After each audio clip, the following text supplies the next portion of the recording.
तेल अवीव पर हूती के ड्रोन अटैक के बाद इजरायल ने यमन के हूती के सैन्य अड्डे पर अभी तक का सबसे बड़ा हमला किया। इजरायली सेना ने यमन के होदेदा प्रांत में हूती के एक तेल डिपो पर एयर स्ट्राइक करके उसे अभी तक का सबसे बड़ा झटका दिया है, जिससे हूती तमतमाया हुआ है। मीडिया रिपोर्ट्स के मुताबिक इजरायल के इस हमले में 6 लोग मारे गए हैं, जबकि 80 से ज्यादा लोग घायल भी हुए हैं।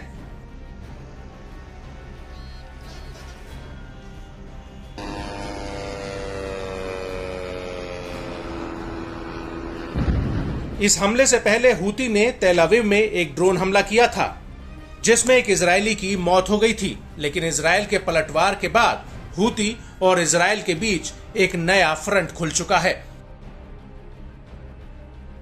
लेकिन इस सब के बीच हूती ने एक बार फिर से कह दिया है कि इजरायल के हमले उसे कमजोर नहीं कर पाएंगे, बल्कि वो अब इजरायल पर और भी ज्यादा हमले करेगा। इसको लेकर हूती के नेता अब्दुल मलिक अल हूती ने अपने एक संबोधन में बड़ा बयान दिया है।